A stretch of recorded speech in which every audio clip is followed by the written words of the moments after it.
The Prime Minister arriving back at number 10, leaving that European summit in Copenhagen early in order to host a COBRA meeting here in Westminster. Synagogue safer, Prime Minister.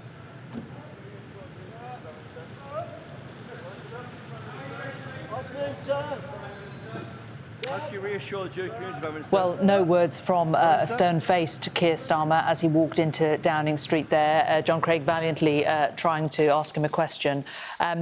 John, we already know that the Assistant Commissioner for Counter-Terrorism is there. Steve Reid is also there, Community Secretary. Tell us a bit about this COBRA meeting. What's the point of it? What's going to happen behind that door?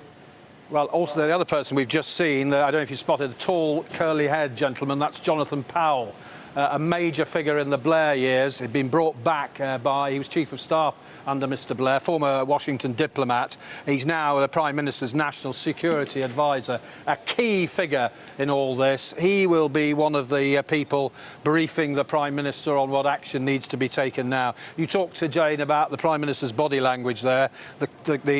About 4 or 5 cars came up. He got out of the first one and he walked really slowly towards to the front door of 10 Downing Street. We're so used to politicians jumping out of the car and having a spring in their step, but it was very different today.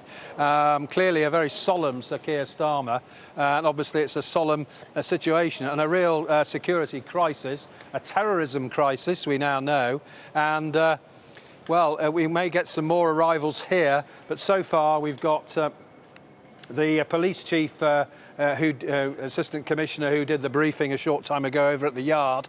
We've got Steve Reid, who's gone in through 70 Whitehall, the Community Secretary.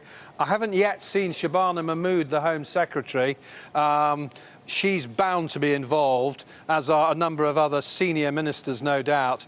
But I think we can take it from the Prime Minister's very solemn demeanour, just how seriously he views this. Remember, pretty early this morning, he said he was leaving that big summit in Copenhagen, where he was due to be talking about the important issue of tackling illegal migration on the continent of Europe. Come back here.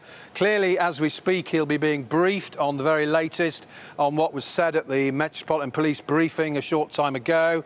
But clearly, he had advance warning. The very fact that he came back suggests that he had advance warning of how serious this was. And I'm not sure who that was, to be honest, but we're expecting... It looks as though this meeting's probably going to start perhaps around about 4 o'clock. We probably will get a few more arrivals. Anyway, the Prime Minister is back. We wonder here if perhaps he's come back a bit later than we thought. We wonder if perhaps he went somewhere on the way here, perhaps to a Jewish synagogue. We're not sure. That's pure speculation. But he did arrive back here a little bit later than we expected. And anyway, he's inside now. He's getting a top-level briefing. Ministers will be arriving as we speak. And it looks as though the meeting will probably start at 4. Sometimes these COBRA meetings are quite brief, but I don't think this one will be.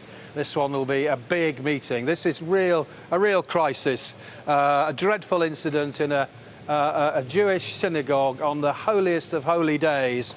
And clearly, the government has got a security crisis on its hands, and there's bound to be a fairly major response, we would have thought, from the Prime Minister and other ministers, and we're likely to hear about that in the next hour or so after that meeting. But at the moment, it's not started yet, but he's being briefed by senior officials, and his most senior security chief, that's Jonathan Powell, is amongst them. We just saw him. He obviously travelled to Copenhagen with the PM, and he's back with the PM here now.